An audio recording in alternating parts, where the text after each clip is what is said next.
to things that matter. I had to think for a moment between our podcasts and our live feeds on Facebook and everything else that we're doing.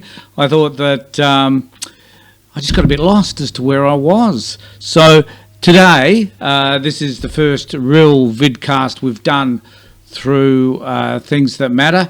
And to help me with this today, I have Avery Hilditch. Hi, Avery. How you going, mate? Good. How are you? Yeah, pretty good. Pretty good. Look, it's a Friday. I played golf today. Yeah. And I think we're allowed to because they take bookings and everything. So it was really the first time that I've been out of the house for a while. So I kind of appreciated it, to be honest. I'm sure you did. It was good. And what about yourself? What have you been up to today? Overnight, I didn't get much sleep because my dog's not been well. Oh, sorry to hear that. He's 16 years old, and he's probably not going to last much longer. Oh dear! He had a huge seizure last night. Oh hell! And and he had a couple the night before. I had a dog a few years ago, 30 odd years ago, that died of a heart attack, and he's showing the same sort of symptoms. Can't get into the vets at the moment. Well, I'm sorry to hear that, mate, because losing an animal is kind of like losing a relative, particularly being around you for that long. That'd be very difficult for Sash to deal with as well, I would imagine. I hope that... I didn't get to bed till 4 o'clock this morning. Oh, my God. Well, I'm glad I called you later in the afternoon to ask you to do this feed. Because I called you at 10 o'clock to do it, you would have been a bit oblivious. I'd have been driving Sasha down to the hairdressers. Oh, right. Yeah. So what I wanted... Otherwise, it's been good. Yeah.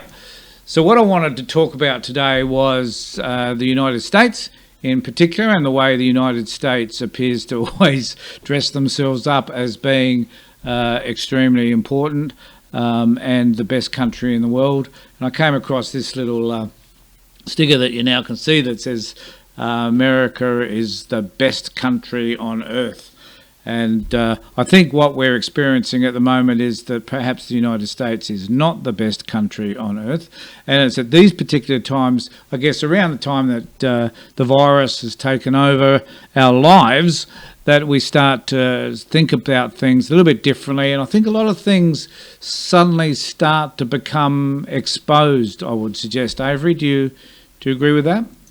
This time of year, we're more exposed. Heading into winter, definitely, yes.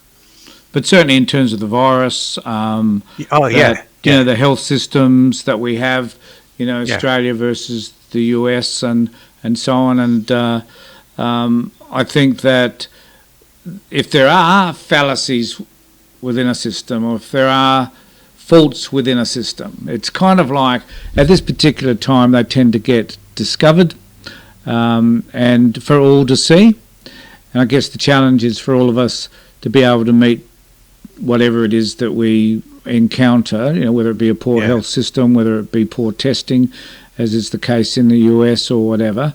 But my argument basically is that the United States is not the greatest country on earth. And so I'm going to take some time, Avery, to defer to the greatest president that the United States ever has experienced, and see what he has to say about himself. Is that okay? And then you can comment on the other side. In 65, so all right. So you're saying he's no longer around? Absolutely not. Oh, okay. Well, that's somewhat disappointing. Yeah. And who would that have been? My American history's Abraham Lincoln. Old AL. Yeah. Lovely man. Yeah, definitely. Some of his tweets, though, on the internet, they're really amusing. They are. So he is still around. Oh, must be. He must. If he's tweeting, he must still be present. Yeah. But the man, the tweetathon of all times. The current United States greatest president that they've ever seen, he tweets a lot. He does. And he's had a few things to say that I think are quite interesting. So we're just I'm gonna play a couple of clips. But I'll play one of the clips, and then if you could just comment on the other side, mate. Is that okay? Yep. Here we go. The World Health Organization, just like the World Trade Organization, I'm telling you, I call them, they have been treating the United States for decades so badly, and they've been so in favor of China. China took off when it joined the World Trade Organization because of what's happened. Think of it. They're considered a developing nation, and because they're and we're not. Well, we're a developing nation too in my book, okay? Well, yeah, do you have anything extremely profound to tell us? Apparently he's got a book. Right. If he does have a book, I'd say that the reading level would be Dr. Seuss. Yeah, I think I'd be surprised if it was anything higher than that. I think he might struggle with that as well, to be honest. Because Zeus does have some incredible names. Oh, yeah. Trump has said that that he doesn't like reading. He wants to see things in dot points, give him pictures and stuff. You can tell what he's like. When it comes to writing, he uses a bloody Sharpie. Yeah. Basically a texter. What he said there as well about the China only started taking off when it joined the World Trade Organization. That's a crock of shit, because he joined the China joined the World Trade Organization in the early 90s. They joined in in 2001, the 11th of December 2001. When you told me you were going to play this thing, I looked it up, and their economy started to pick up in the early 90s, long before they joined the WTO. And I guess the other thing too is his complaint about the World Health Organization, and I've noticed that Australia has also complained about the tardiness in the World Health Organization in terms of informing people about the degree to which this virus was about to impact us, and also that they may have been influenced by the Chinese also. So I think there's a couple of things there, aren't there? Whether or not we need to therefore make a choice or make decisions about, like he's done. I mean, cutting their funding.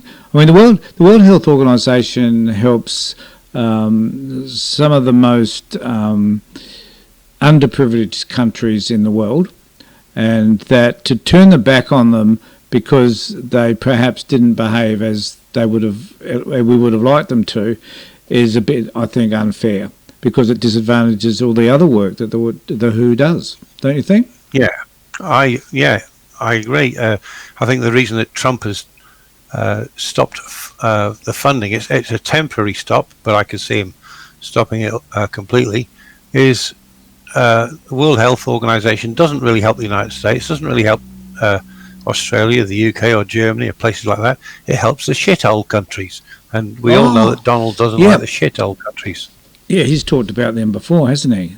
Yeah. So, but we don't want to help the shithole countries, though, do we? Because they're shithole countries. Well, he doesn't want to, because they're shithole countries. Yeah, because they're not worth. Because the other, I guess there's a whole stack of stuff I want to talk about, and the reason why I wanted to do this video, Avery, is because there was a whole stack of stuff that was eating away at me in terms of what's happening right at the moment, how we're dealing with it. And I wanted to say, you've been to the United States as well, and I've been a couple of times myself, and I quite like Americans, to be honest. I think that they have some odd values, some of them, but not all of them.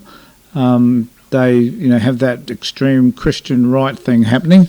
And I mean, one of the comments, Avery, that I thought was really interesting was on Morning Joe this morning. They made the comment that the extreme right are concerned about the death of unborn children, but they're not too concerned about dying if you're old.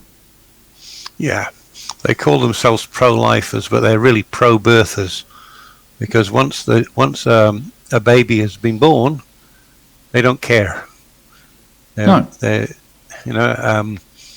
They are pro-lifers, which means they don't want people to die, but a huge majority of them support the death penalty, and they can't see the hypocrisy in that.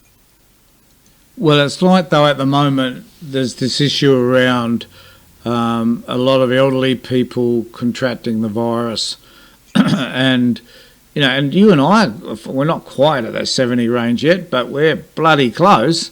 Yeah.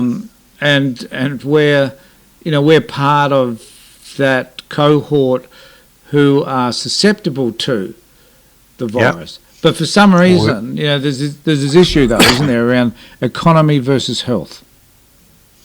Well, the United States they worship the almighty dollar. Everything is about money in the United States. There are people in the US that are, the Bernie Sanders of this world and his followers. They've got this odd notion that healthcare should be a human right, right? Where the conservatives in the United States, the Republicans, gun ownership is a human right, healthcare is a privilege. Yeah, and I guess that's one of the other things too that I'm noticing, which I think is interesting, is these stark contrasts that now sit between who we are in Australia as a society and the way we approach things versus this greatest country on earth and how they approach things. And even though you and I have a dislike, disdain, whatever it might be, for the current president, the reality is that as a society, I think all is coming to bear. We're starting to see them in the light of this country, which are extremely divided along racial, religious, and political lines. And I know that they've been divided around the political lines for decades now, so I guess that's not new. But the other interesting thing for me has been the way in Australia both political parties have come together to deal with a problem that affects all of us, where it just isn't a partisan issue. The things that divide, causing the huge division in the United States, as you say, race, religion, and what was the third one you said? And politics. And politics, yeah. The oldest one is race. That division really started up in the 1830s when the first emancipationists started firing up. The next one is religion. That the religious divisions really started up in the early 70s with a guy called Jerry Falwell, and he's the one that started this movement to get evangelicals to go out in force and advocate for and vote for evangelical Christians into the to get them into the Senate and the House of Reps. He fostered a huge us v them. If you're not my sort of Christian, then you're an atheist and you're evil. He started that up in the early 70s, and the most recent one is the political division, because it was when a guy called Newt Gingrich came along in the early 1990s that he fostered this thing: if you're not a Republican, then you are the enemy. And go on. The other thing I was going to say is you spoke about the bipartisan approach that we've had here. To be fair to the Republicans and the Democrats in the United States, since coronavirus showed up, they have been working together for once. But first time in a long time that there's been a lot of bipartisan agreement. Yeah, but it's stalled at the moment because of stage 3 or whatever it might be of the package, and there are still severe concerns about how money will be distributed to large organisations and whether that money will actually find its way down to the workers. And I haven't seen, I don't know whether there's been such a fight or an argument here in Australia in relation to that, though. I think we've been pretty bipartisan, haven't we? We've been bipartisan right now, but when Tony Abbott first proposed that huge tax cut for, a few years ago, where there's going to be huge tax cuts for the wealthiest, the big end of town, as Shorten like to call it. There's a huge amount of arguments went on, and when when Turnbull took over, he was going to do the same thing. The arguments carried on, and when Scott Morrison, same sort of thing. In the trickle-down economics was proven not to work in the 1920s under Herbert Hoover. It was a complete failure under Reagan. When he left office in 1988, the USA was billions and billions of dollars in debt. It didn't work under George W. Bush Jr. and it's not working under Trump. If you're going to give tax cuts to people, what you do is you give it to the people at the lower socio-economic end of town because they have got no choice but to spend it. That's right, and they pump that money back into the economy, don't they? Absolutely, they're not out investing it in shares or buying new homes. So there is a stark difference between what someone at the lower end of town does with their money versus someone at the top end. They're not going out buying the fastest boat and the best car, and they're just not doing it. The people at the lower socio-economic end, they've got no choice but to pay their rent, but to go out and buy food for the kids. Got to buy all the. They spend that money that they get on the necessities, as you say, not the Maseratis, not the Gulfstreams, and not the 75-acre, a mansion in the middle of a 75-acre plot of land and things like that. No. They pump it all straight back. You give it to them in the morning, and it's spent by the afternoon. Yep, spot on. And I guess, that is what Tony Abbott, Malcolm Turnbull, and Scott Morrison should have been doing with the tax cuts that they were proposing. Put it down at the lower end and let it feed up. Yeah, and I guess there are those sorts of similarities between the way conservatives think and those people on the left, and then there are that range of progressives who even find trouble finding a spot within the Labor Party here in Australia. But I think that the point I'm making is that right at this particular point in time, there seems to be more of a bipartisan approach than there is in the US. And the other thing too, which was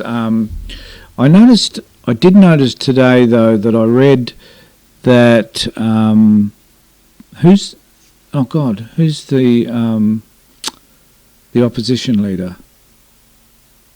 What's his name? Anthony Albanese. Albanese.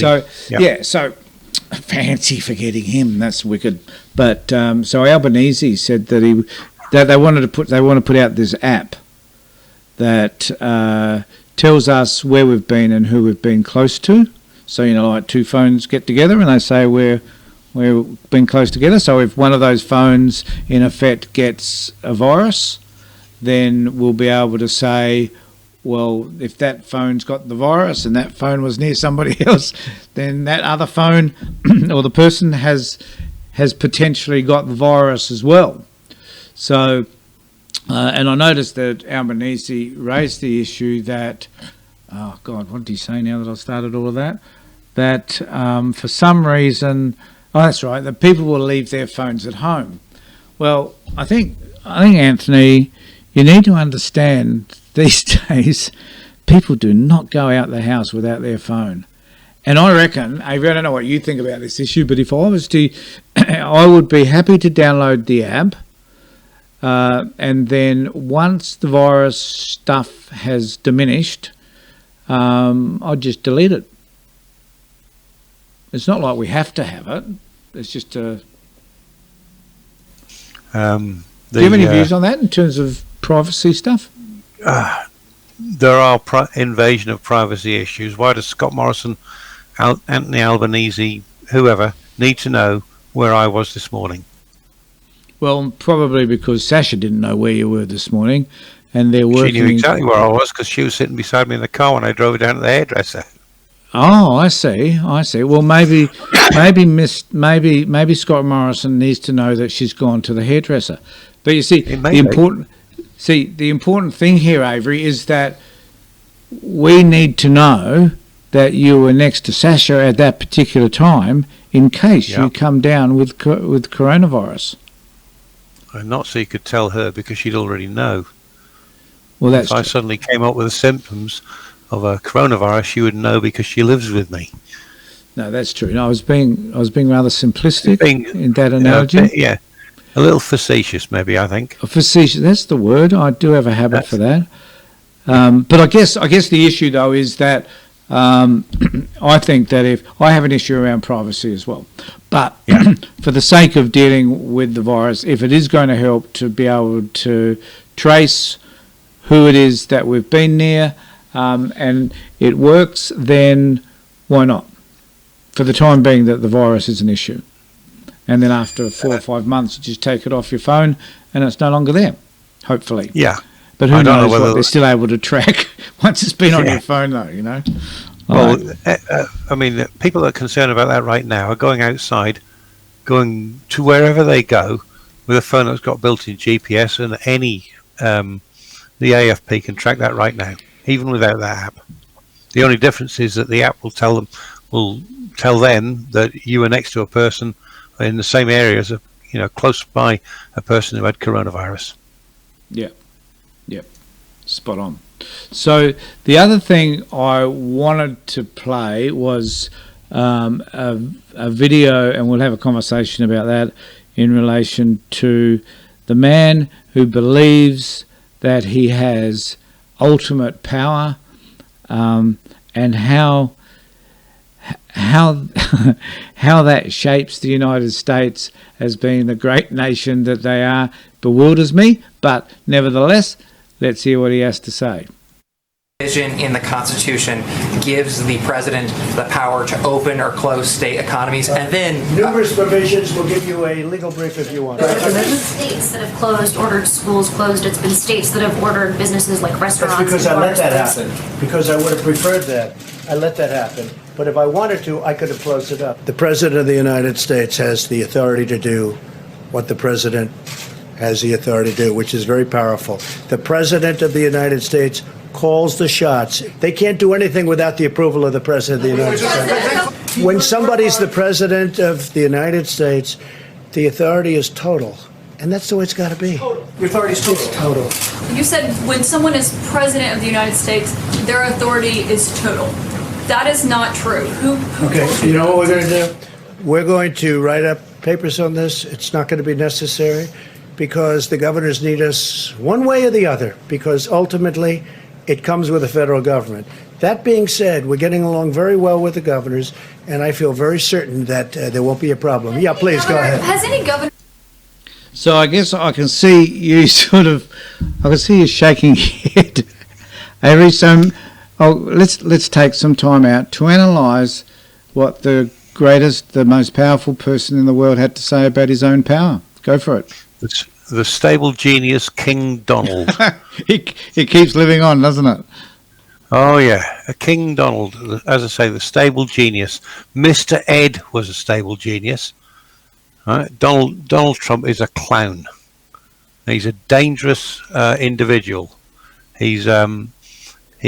Watching him over the past few days, it's been like watching a very slow ping pong match. Your head going like this, watching the ball being back and forth. As he said, "I've got total power." No, I don't. The governors do. I've got total power. No, I don't. The governors do, and so on. He is probably, I would say, he's an existential threat to the democracy of the United States. Yeah, and I think all of us who are reasonably rational would agree to that, and I think is a threat to the rest of the world. I think what we're discovering, I think, and able to analyse here is that unless you collaborate with others, unless you hear what others have to say, and if you're unable to make unpopular decisions, then you're a shitty leader. Because there's a whole stack of people around him who, Kudlow and others, who would like him to open up the country, regardless of the number of people that it will eventually kill. How wrong is that? It's very wrong. I mean, you look at his cabinet, people like Kudlow, he said in 2008 that the world economy was extremely strong and nothing was going to happen. And we have the GFC. Right? And now that man's advising the, I hate to call him president, but he's advising Trump on what the economic policy in the United States should be. They've got they had Scott Pruitt was their EPA, Environmental Protection Agency secretary, totally opposed to protecting the environment. They've got a guy called Rick Perry. He was a lobbyist. He was a lobbyist for the oil companies. Yeah. So there's no way in the world he was neutral around the issues concerning the environment. He wasn't. So they got rid of all of their restrictions that Obama had put in. Oh, yeah. I was going to say as well, he appointed Rick Perry to the Secretary of Energy, and in an interview a couple of years before, or in the year leading up to the election, Rick Perry was asked if Trump wins and would you take a position on his cabinet? He said, "Oh yeah, I'd take a position on his cabinet." He said, "But what I would do is I'd get rid of this. I'd get rid of that department," and he named it. "I'll get rid of that department," and he named it. "And I'll get rid of that department that's something to do with coal and oil and electricity." And Trump put him in the Department of Energy, which is the very thing that he wanted to abolish. But do you think that they know that the rest of us around the world are laughing at them because of the president they've elected? Well, I regularly chat with a lot of Americans through Facebook, and they know that a lot of the ones I talk to know that around the world everybody just looks at the United States now, points and laughs. Yeah. Right. The evangelical Christians that I often debate, and some of the conservatives over there that I debate think, "Oh no, everybody thinks Trump is wonderful," and no, he's a clown, and we're laughing at the United States. But why do they? I don't understand why reasonable people who understand that he doesn't have the capacity. He didn't have the capacity to run his own organisation that his father left him, let alone running a country and an economy and the millions of people who he's responsible for, 350 million or whatever it is. He wasn't able to do those things successfully in his previous life. What makes people think that he is successful now? Like what holds that idea together, do you think? He's very successful at selling himself. I mean, I think he must be the only person in history that has owned 4 casinos which have all gone bankrupt. I mean, a casino is a money-making machine. Well, and I would have thought so. He had 4 of them, and all of them went bankrupt. Yeah. His Trump Steaks went bankrupt. Trump Airlines bankrupt. Trump University bankrupt, and then prosecuted for fraud, and they lost that. Right? You think of a Trump business, and it's lost bucket loads of money, and most of them have ended up. What do they call it? Trump University, like that was fabulous. Yeah, Trump vodka. Yep. But the thing I think the funniest. I must say, himself. I think the funniest thing was Trump trying to sell intellectual property. Like universities. I think the most unintelligent man on this planet trying to sell an idea about what people may learn from him. But there again, as you say, he is a stable genius, so who knows? You can learn from him. You can learn what not to do. Yeah. Yeah, this precisely. is not how you run a country. This is not how you talk about women, right? This is not how you talk about handicapped people, right? If you want to know how should I treat a woman, watch what Trump does and then do exactly the opposite. How should I treat a disabled person? Watch what Trump does, do exactly the opposite. And I think, well, just in closing, I think I am extremely grateful for being an Australian, I must say. Me too. And that I think that we're in a country which is far more liberal than other countries. We don't tend to be, and that's not all countries. I mean, New Zealand, Germany, the Netherlands. There's lots of countries, the UK even to some extent. There's lots of countries that match us, lots of Western countries that match us in terms of our own ideals and how we choose to deal with the rest of the world, I guess.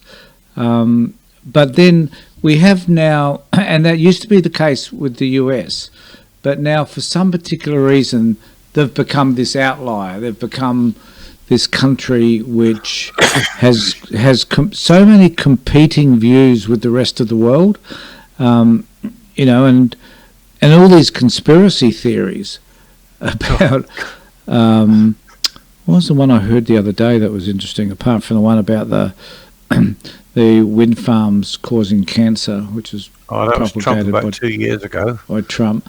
Yeah. But the coronavirus has emanated from a lab in China. 5G towers.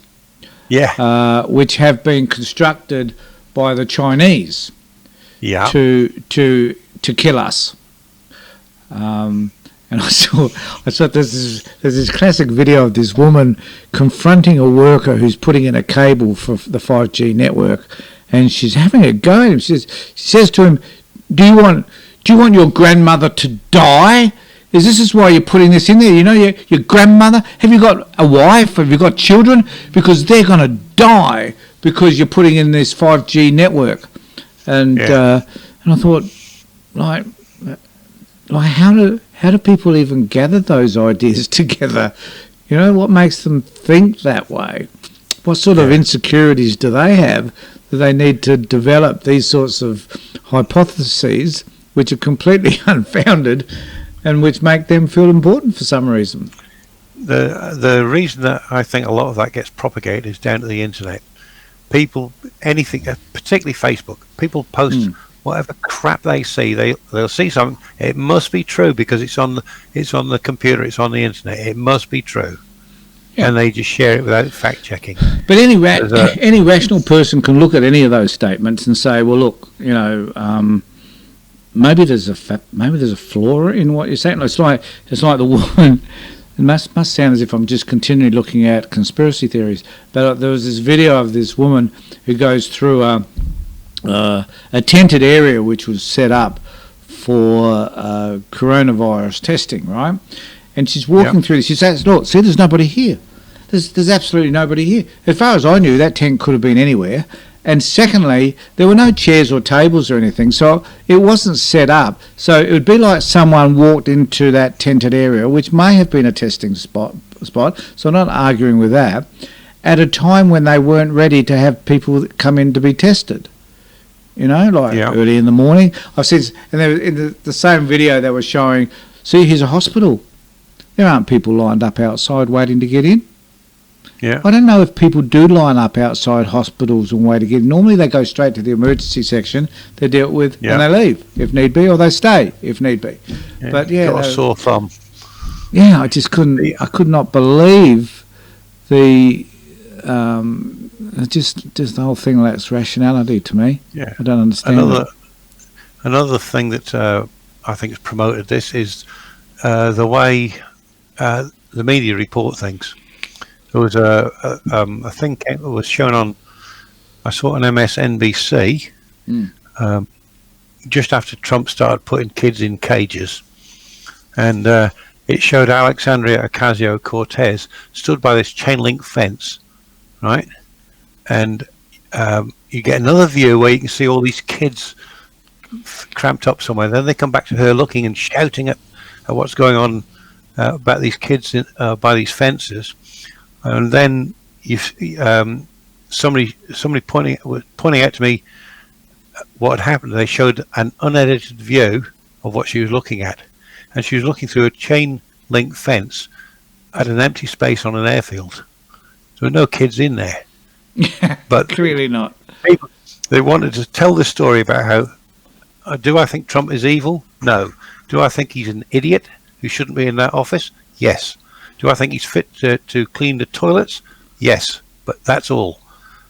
But people the left-wing media wanted to portray him as an evil man who just wanted to kill all these kids, and so they filmed a bunch of kids together, obviously Hispanics, filmed Alexandria Ocasio-Cortez, right, and then edited it she was raging at people that were supposedly behind this fence, and she's talking about all these kids behind it, right, and there were no kids there. And I think the thing that I was just going to say that you'll see the right-wing media, particularly like here, the Daily Telegraph with what's her name, Devine, Miranda Devine, or Andrew Bolt on Fox, right?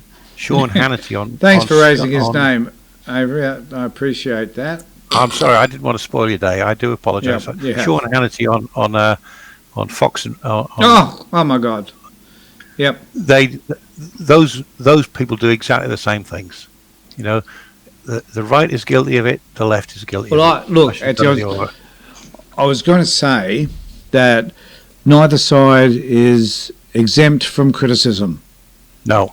In this area at all, and no. And that I think we need to be more balanced. I know you and I think along a more progressive line. Yeah. But I guess that doesn't make us right either a lot of the time. No. And I think that one of the important things is to be able to listen to other people's point of views, no matter how bizarre they may appear to be. But we need to at least consider that they have that view.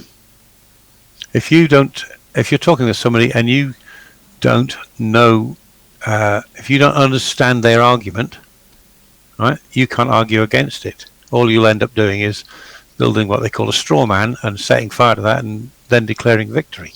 Yeah. You know, and you absolutely, you can't argue against something if you don't know what it is that you're arguing against. No, that's right. And, do you have all the facts? Sometimes you do, sometimes you don't. Sometimes the facts that you appear to be given may be questionable in themselves as well. So, we've got to look at who's producing the facts and whether they're worth considering and balancing. And I think the big problem at the moment is balancing all the health statistics and facts against the economic catastrophe that all this is going to bring about. But at the end of the day, mate, one of the things that I consider the most, and which to me is the most important, and that is the well-being of those in our community that are likely to be impacted by the coronavirus. And so the economy can go and get itself effed, because at the end of the day, it is about people's lives and well-being. And the reality is that we're going to get through this. We're all going to get through it, and it's going to be okay when we do, but we need to save as many lives in the meantime as we can. Yeah, people before profit. Absolutely. Yeah. Now, Avery, profit is P-R-O-F-I-T, by the way. Is what? I said profit is P-R-O-F-I-T. As not opposed the other to one what? that's P-R-O-P-H-E-T. Yes. Very profound of you, Avery. Yeah. And very intellectual, and kind of leaves me a bit bewildered, really. But we've been, believe it or not, we've been doing this for 40 minutes now. Jeez. Avery, and unlike our YouTube feeds, where we have, unlike our Facebook feeds, where we do tend to have a few more people engaged with us, our YouTube is just beginning. Yeah. So we can do more of these as well. Yeah, subscribe and ring the notification bell. Yep, absolutely. And get on board with us. And look, if you disagree with us, hey, let us know. Tell us. Yeah, absolutely. We're happy to. Hey, wouldn't it be fun to have that challenge? You know, there will be people that will say that we're idiots, and that's fine because we probably are. Yeah. But saying we're idiots isn't fine. What they should be saying is, I think you're wrong for these reasons. Well, that's true. That's what we want to get. They can name call though, because that's what people do when they haven't got an argument, I guess, isn't it? Yes. Yep. So they can call us what they like. Who cares? Yeah. But I think we should, on things that matter, have a conversation. And also, just to let people know that also on things that matter, there's some videos around anger management program which I'm presenting, and that we'd like you to have a look at those too. It doesn't matter whether you have an issue around anger. There's a fair bit of helpful information amongst all of that, and we'd like people to look for our podcasts on Kids Matter. So any of wherever you get your podcasts from, just look to Kids Matter and go to the Child Protection Party Facebook page to have a look at any of our videos and comments that we're putting in there. Yep. So we're kind of all over the place, really, aren't we? And we are. Talking about videos as well, we do have I am busy preparing a range of videos to explain about logical fallacies, errors in argument, which would help people when they are having a discussion with someone else or a group of other people, to recognize mistakes that person's making, like the ad hominem, calling somebody a name. I'm in the process of writing up all the scripts for those, and then we'll be making those videos and publishing them up here on Things That Matter. Things That Matter as well. So, look, by the end of this year, given how isolated and bored we are, and the fact that we're having these sorts of conversations because there's nothing else to do, there will be stacks of videos available on Kids That Matter. It'll be a completely different little enterprise for us. But we've got a few targets, don't we? We want people to join. We do. That's the key. Definitely. We want people to like and subscribe to our YouTube channels. Yep. We want them to go to the Facebook page. Yep. And share all the stories that we put up there. We want them to also click the sign up button and sign up to join the Child Protection Party. Spot on. Oh, and while I think about it, we want people to go to the Riley Foundation page, that as well. And isn't it interesting? It does interest me, Avery, that we spend so much time doing the Child Protection Party stuff, but really in a bizarre I know the foundation's different, but that's the place where we need money, so that we can pay for people to do what we need to do in relation to making sure that kids are safe and that families are safe, But I guess that will come as we do what we're doing now, and we provide a larger voice, and we say what we need to say. So this is kind of like an ad hoc thing that I decided to do today, and I just decided to invite Avery in because I know that Avery has many, many views around Trump and politics. So whenever I'm discussing an issue around any of those particular areas, I certainly will do what I can to invite Avery into those sorts of conversations. So thanks, Avery, for being here. Really, really, really appreciated it, mate. And thanks for doing it sort of at the last minute. I called him up about 10 minutes before I went online and said, this is what we're doing. He said, fine. So, and I think what I'd like to do is see maybe Avery might find some space to do some of his own. Does that seem reasonable at some point? Yeah, I can have a go at doing that. Well, you're going to be doing the videos anyway around that other stuff. Videos, yeah. Yep. So I will need your expertise in editing and things like that. Oh, I don't have any suitable video editing tools, so we have everything here. Believe me. I know you do. If people could see the setup I have here, they think I run in a studio. I'm learning though. All right, Avery. Look, thanks very much, mate, for being part of today. Really, I really do appreciate it. And if there's anybody watching this would like to make a comment, please remember to do that, and also to ring the bell and let us know what you think, and we'll respond accordingly. And hopefully, we'll catch you next time. Thanks, Dave. Catch you, mate.